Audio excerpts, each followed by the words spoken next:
guys, in today's episode of the Fancy Scientist podcast, we are talking about a really important topic, and that is mentors.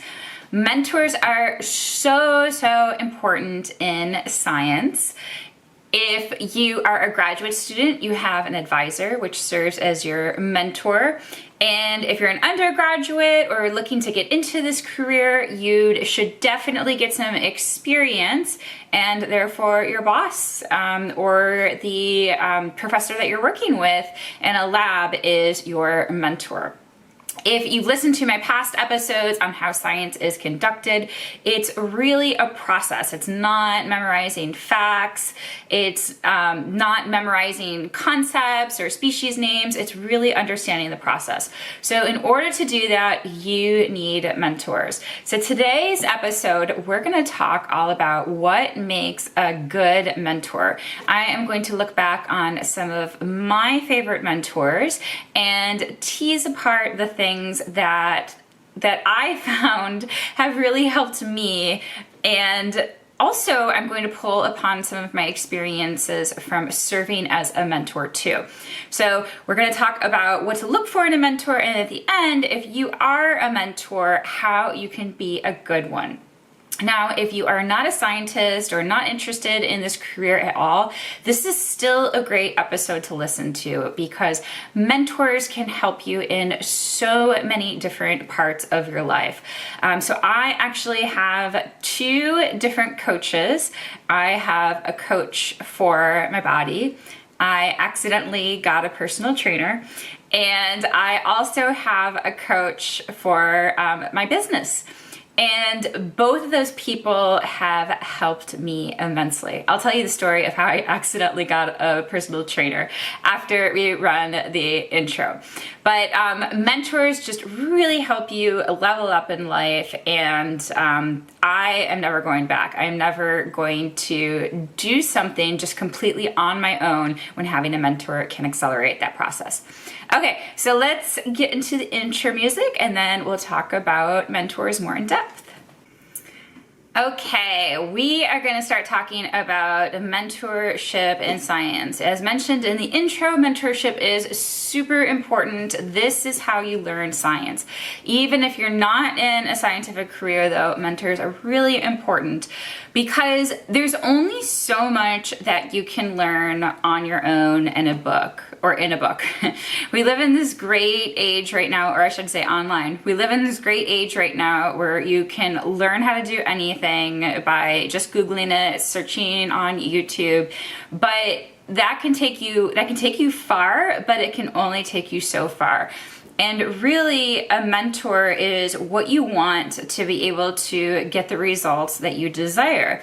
If you are looking for a specific outcome, then look to somebody who has that outcome and ask them how they did it. That's a really great way to succeed in life.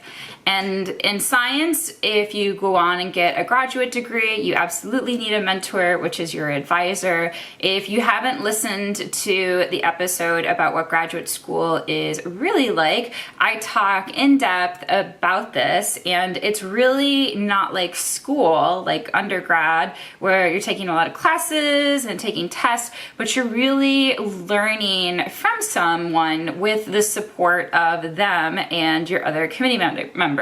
So your advisor, aka your mentor, is huge in this field. Okay, let me just give you an example of how mentors have really helped me. So I mentioned in the intro that I accidentally got a personal trainer.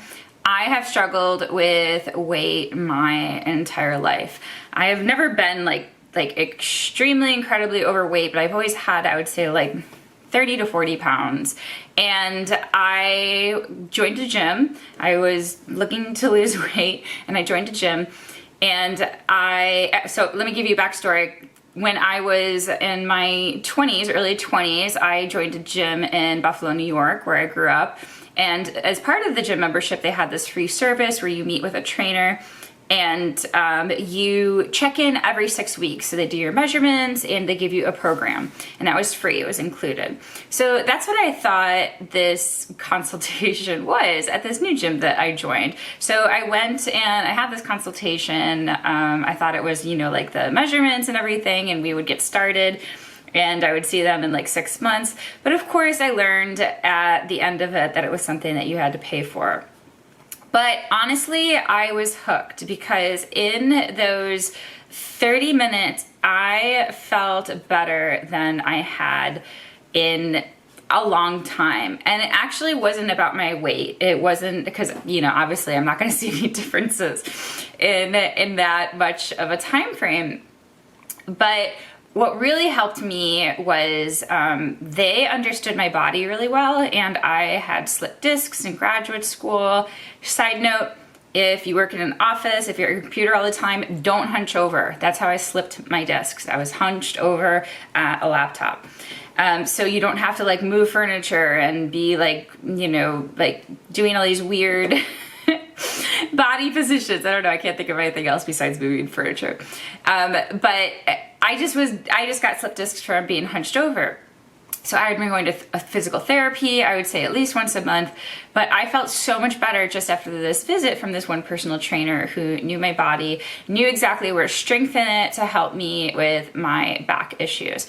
So I paid for a personal trainer, and I still have a personal trainer. I switched because the other one got a different job. But I mentioned before, I'd struggled with weight my whole life, and for the first time in my life, I've been able to lose weight and maintain the weight loss. So that's a difference that a really great mentor can do for you. They can customize programs, they can teach you, you have the accountability from them, you have the support from them. It's somebody looking over you and helping you with each step of the way. So that's why I think mentorship is so important. And as I mentioned in science, you really can't avoid it. If you are an undergrad, what you'll want to do is volunteer in a lab or get some experience, some sort of work experience at an institution like a museum, a zoo, something like that. Most likely you'll have to volunteer, and you're going to look for mentors at those institutions to help you in this process.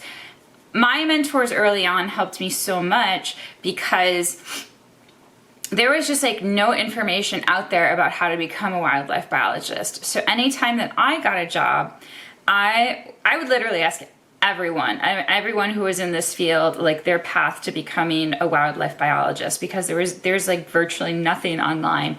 And that's a big reason why I do what I do today, because there is so little information online, and really you need mentors to just navigate through this process, let alone make you excel at it. So that's really what I strive to do in my career right now, and with this podcast and all the free materials that I create for you guys. Okay, so let's go into talking about what you should look for in a mentor. So first, I'm going to go through and talk about that.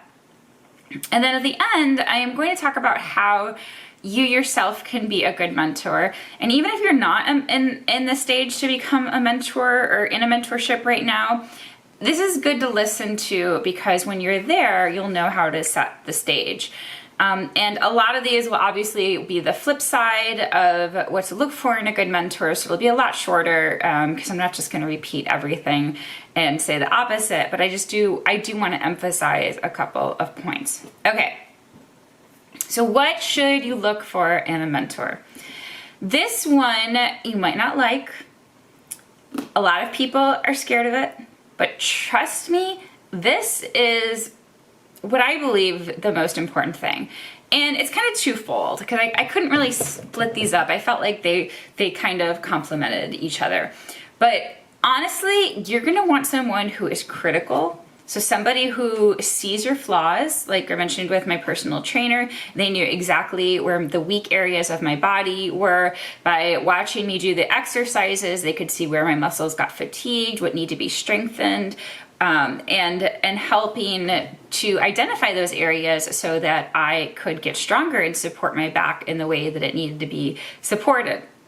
So So you want somebody who is critical, they are able to identify your weak spots, and they're going to be honest with you. I think that is so, so important. So in science, unfortunately, a lot of times this can come across as mean.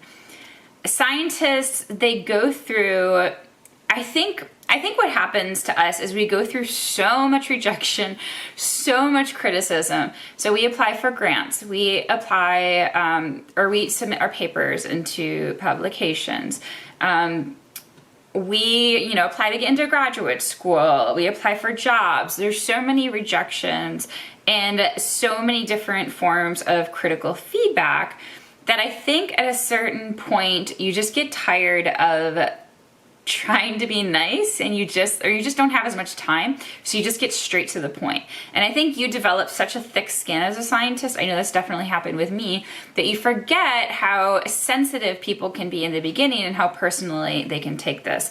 So if you're new, you might not want a mentor who's really honest and critical because it might come across as mean.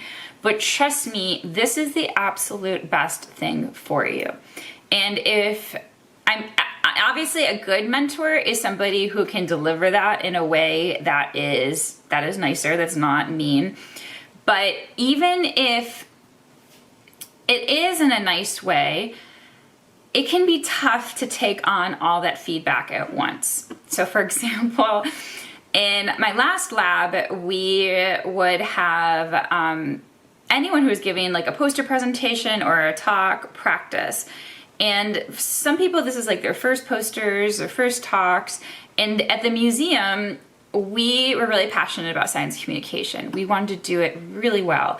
So we had a lot more knowledge about it, and we were very critical about it. When you give that practice talk, that practice poster, it can be really overwhelming to receive all of those comments. And even if it's delivered in a nice way, like, oh, you should consider doing this instead of this. When you get like 20, 30, 50 comments, that can be a lot, and it can really take a toll of your ego. So if you're struggling with that, I highly recommend you read my blog post. There's one on rejection, there's one on imposter syndrome, and there's a whole series of YouTube videos on imposter syndrome that will really help you. It's really important to separate yourself from the negative feedback that you're going to get. And honestly, it's not even negative. It's again, just think about it like the gym coach, like the personal trainer. You don't have to take it personally. I slip my discs, so I know that there are certain parts of my body where my muscles are weak. And when my personal trainer points that out and says we need to strengthen those areas of my body, I don't take it personally. I'm like, okay, well, that's the areas that I need to work on, and I'm gonna do exercises that he tells me to do to strengthen those parts of my body. I don't have like some sort of like personal attachment to it. I don't tie it to my self-identity. So it's really important that we learn how to do that with work too. And I know this is hard because we care so much about our research. We don't go in this for the money. We totally go in it because we love it. We're so passionate about it. A lot of us really care about conservation and the environment, and that's why we do it. So it's really hard to separate yourself from it, but it is your job. It's your job. It's not you. So you want somebody who's honest. Ideally, you want somebody who can deliver their feedback in a kind way, but honestly, blunt is the best. And it hurts, or can hurt in the moment, but it ends up being really great advice. And I have several examples of this. So on my committee, one of my committee members, he just was incredibly blunt, but he was the person that helped me the most. He just directly told me like what was wrong, what I need to work on. And yeah, it was scary, it was intimidating, but looking back, and even like towards the end of my PhD before I defended, I admired him so much. And I really appreciated that honesty because I had worked with other professors who sugarcoated things or constantly told me I was doing a really good job. And then when push came to shove and they had to tell me some reality of things, that there obviously I did have deficits, I did have struggles, and there was a point where I had to be told that, and it came as a shock. And honestly, that was kind of more hurtful, because it was like, wait a minute, like I thought I was doing okay this whole time, and then all of a sudden I'm not. So I really appreciated that honesty that I got from the committee members who were really direct with me. And just giving another example of like how hard this can be to take sometimes. One time I was giving a presentation, this was in my postdoc, and I worked with somebody who was particularly blunt and critical. It was honestly like to the point where it could be funny. And I had my PhD at this point, so I think I was more confident that if this would have happened to me in my graduate school experience, maybe I would have been devastated. But I gave this presentation, and it was a presentation of data that I started analyzing, and it was exploratory. So it went into some weird directions of data analysis that I wasn't necessarily going to go. I think I presented too much information. And again, just like digging into the data and like trying to, show them the patterns of different things, so that we could talk about it and they could help me move forward. And at the end, he was just like, don't do that. Don't do that ever again. Don't ever do that. And honestly, it made me laugh. I mean, I didn't laugh in front of him. I think I did smile, and I was like, yeah, okay. And I did, say to him, well, I was trying to like do more in depth, and I know not to do that in a formal presentation. I think that's what he thought, that I was going to do that like in a formal scientific conference or something. And I was like, no, I just did that here just to explore options and just to, flesh out the patterns for you guys. So yeah, he was just telling me from like an honest and good place, just giving me advice, and I could have taken that so wrong, or I could have taken that like so personally. I could have been devastated by it, but at that point, I just felt it was funny. Another instance.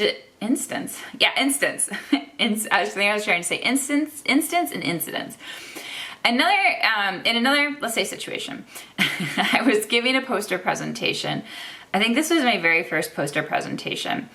And I am very artistic. I really loved art. So like doing a poster was like so much fun for me. I thought my poster was so beautiful. I loved my project. I thought I had the coolest project in the world. But I didn't have any data. It took me a while to collect data. So I went my third year of my PhD. So I really was just talking about what I was going to do and the anticipated results. And this one professor who studied a very similar thing as I was proposing to do came up to my poster, and he was like, oh, this is great. This is fantastic. And then he's like, well, what are you going to do if none of it works? And I was just like, I don't know. I didn't say anything. I was just caught so off guard. And I just felt so stupid. I felt dumb for not having an answer. I felt dumb for not having thought about it. And I kind of just panicked. And I think he could see the panic in my face. And he helped me talk me through it and his thinking behind it. And he was like, just that things in the field don't always go as planned, and you really need a plan B. So what's going to be your plan B? Or I think, no, he said actually, if everything goes wrong, or you can't, I don't know, I can't remember, but something like you can't collect any of the data that you want to, what are you going to do? And after that poster session, I went out and I called my boyfriend at the time, and I cried on the phone to him. I was devastated. I said, I can't be a scientist. I'm not cut out for this. I can't do this. But looking at it from the perspective of the professor, and even later on, as from the perspective of myself, he actually really helped me. And even before I graduated, because that was good mentorship, because he was preparing me for the worst. And that's what happens in science. Science never goes according to plan. So you do need a plan B, you need a plan C, you need a plan D. You need to think in that way, and he was teaching me to think like a scientist. So it was hard to take in the moment, but it really helped me out later on. Another thing that you want to look for, you want to look for this as not being a good mentor, and it goes along with this idea of being honest and critical, really honest. But you want to pay attention if the person you're looking to be your mentor talks about other people behind their back. Because if they do this obsessively, if they do this consistently, that means that they are talking about you behind your back. And I guess if they're honest, it's not a very professional thing to do, but if they're honest, then I guess they'll be saying that to you, to your face. But in my experience, I've found that people who do this talk behind your back and they don't say it to your face. And this has happened to me in work situations where I had to find out that I did something wrong. Like I left a lab space messy through my coworkers rather than the person coming directly to talk to me about it. So honesty is always the best policy. And for me, that's a red flag working with somebody, is if they are talking bad about other people. It's just a really unprofessional thing to do. Okay, this next one is probably one that you wouldn't expect. And it's something that I really learned from my postdoc, is to look for people who are confident. And I was actually in a talk the other day. I was giving a talk and somebody asked a question about imposter syndrome and how I overcame imposter syndrome. And I did actively work on myself a lot, but really my imposter syndrome started shedding in my postdoc a lot because I worked with really confident people. I had 2 fantastic mentors, and they just were, again, just so confident in what they did. They knew they were just good scientists. They knew they were doing cool research. And it wasn't in an egotistical way. It was just really that they loved what they did, and they thought it was really cool, and they didn't doubt themselves. They didn't second guess themselves. I mean, sure, they recognize they have flaws and weak spots, but they didn't exude this air of insecurity.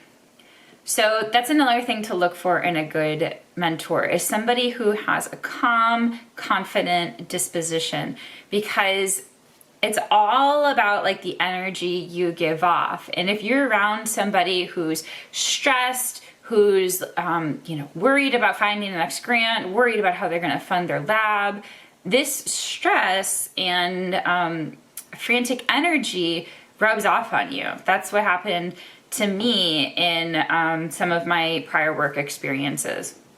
But if you are around people who are really confident, really calm, collected, then you will be like that too. Or, it's more likely. You might not 100% be like that. But that's what I've found, is that if they are really calm and confident in their work, then I can be much more calm and confident in my work.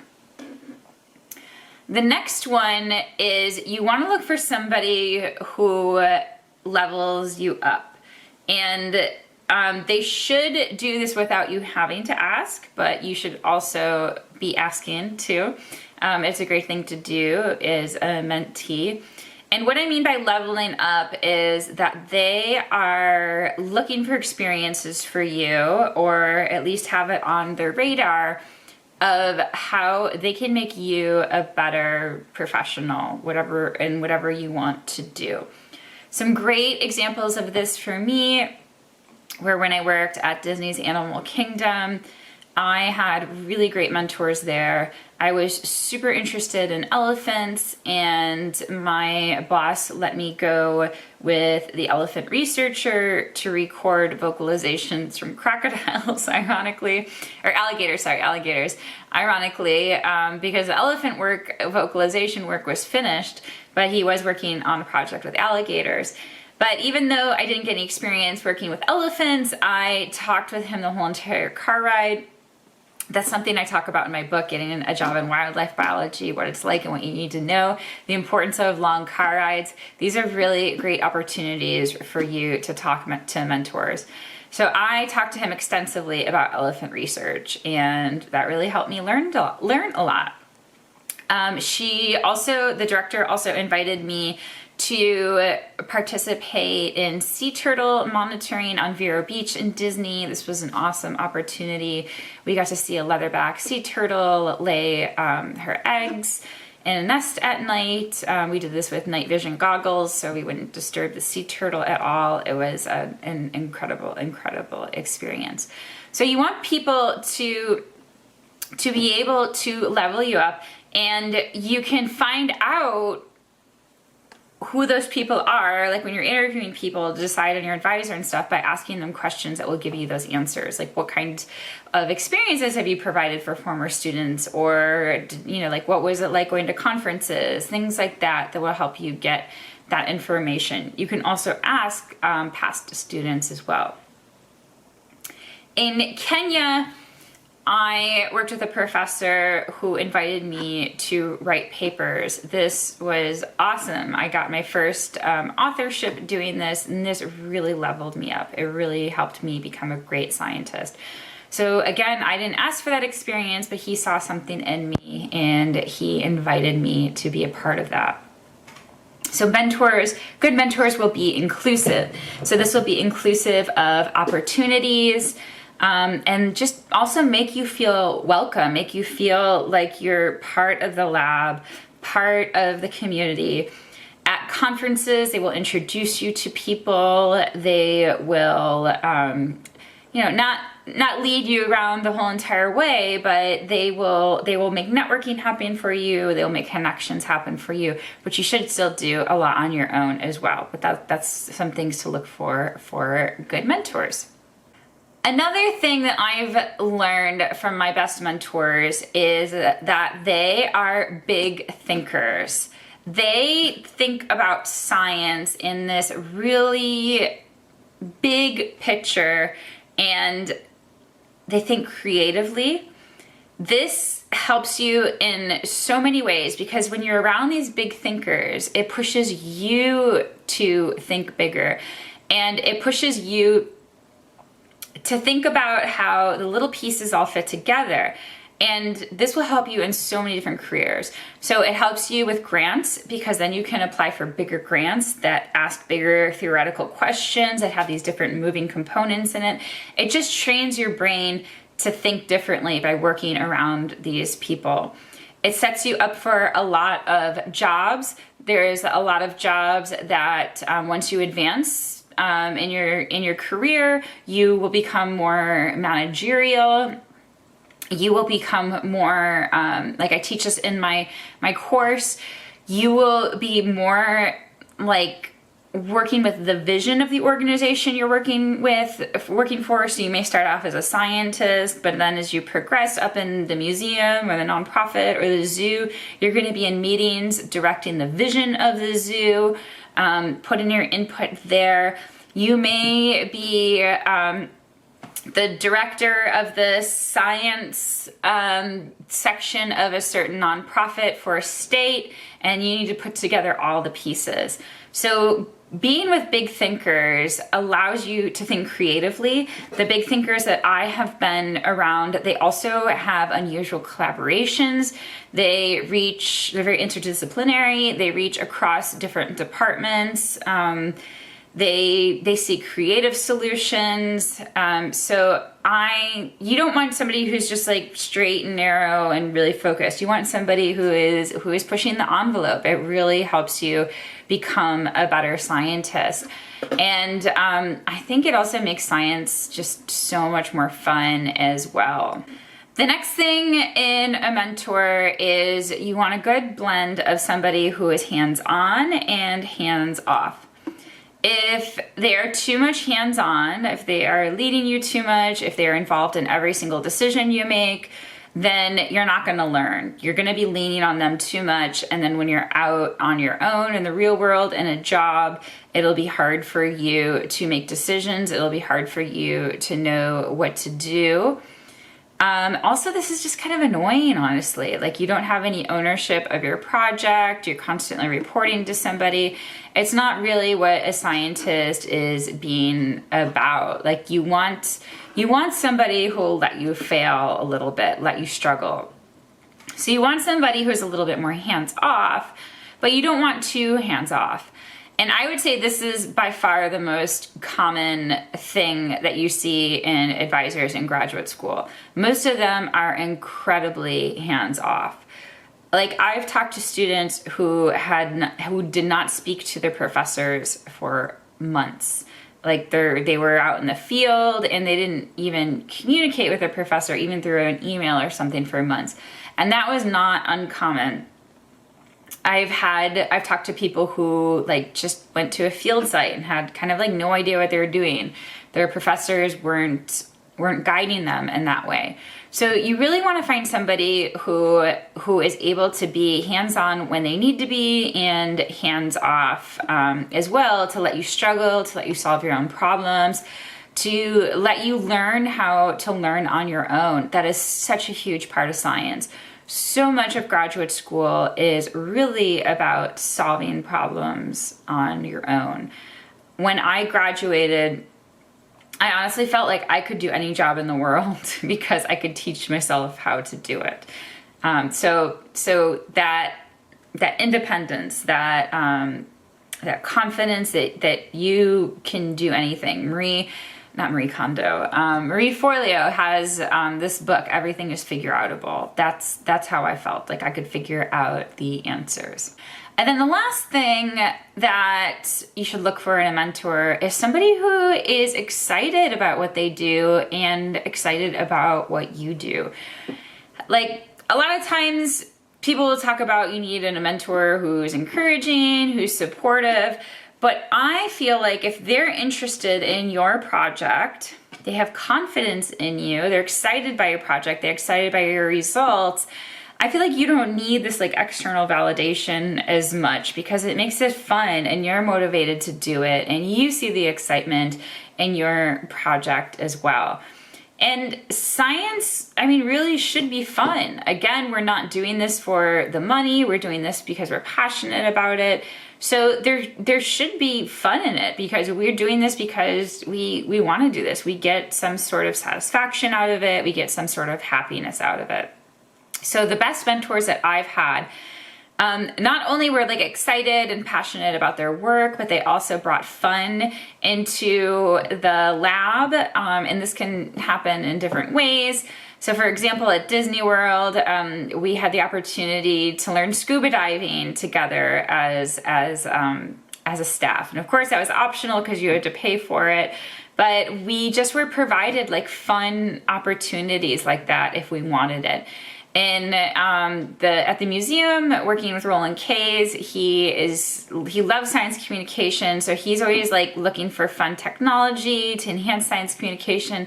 So he would bring drones in, we would make fun videos, we would even do like fun events where we could get to know each other, learn science communication. I remember we did this science communication scavenger hunt, things like that. It really makes it fun and exciting. Okay, so those were the major things that you should look for in a mentor, in my opinion. If you have other ones to add, let me know and I will add them in subsequent episodes. I want to talk just now about how to be a good mentor. So it's going to be basically the flip side of all those different things. So with the honesty factor, you do want to remember to encourage your students. You want to deliver it in as positive way as possible. You want to try to point out the things that they're doing well. And this can be something that I forget too, because as I mentioned, I get so excited about helping them with their talks, and I have so many great ideas to improve their talks that I kind of forget to say like, oh, you did a really great job doing this. So make sure that you're saying that and that they're putting themselves out there. It's hard to do this. It's hard to put yourself out there. So supporting them in that way and making them feel good about that before you lay on all the good, honest, and critical feedback. To level your students up, make sure that you know what they're interested in. So when you are aware of such opportunities, you can give them to their students. So in last episode or 2 episodes ago, I can't remember, for talking about getting your year off right, I talk about sitting down with your mentor or your boss and going over expectations. When you first start working with a student, it's a really good idea to do this, but also just have a meeting about like what do they want to eventually do with their life. Say they are, like how I was really interested in working with elephants, and at the animal kingdom, I didn't work directly with them, but when there are experiences to work with anything related to elephant research, I was given that opportunity because my mentors really wanted the best for me.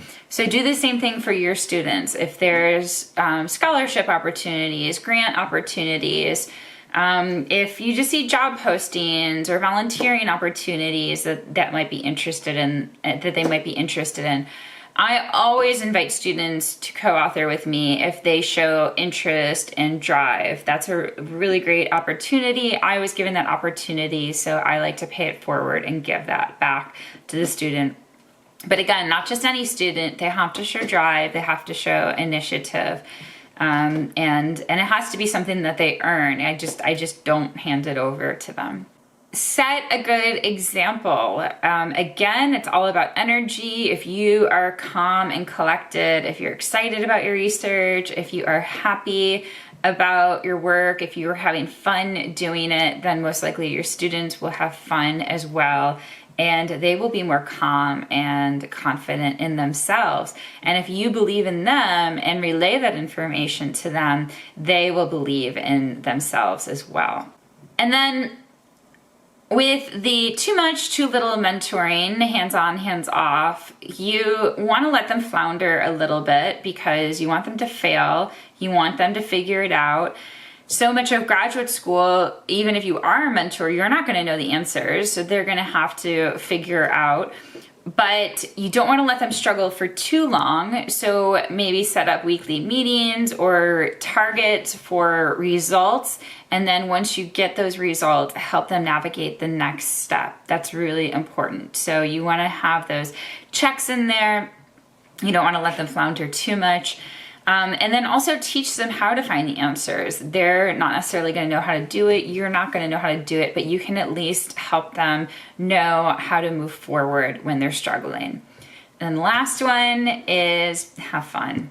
So if you can have fun, if you can be lighthearted, if you can enjoy your work, then your students will too. And when you have fun, you do a better job. You're more passionate about your work, and your enthusiasm and passion is reflected in your science as well.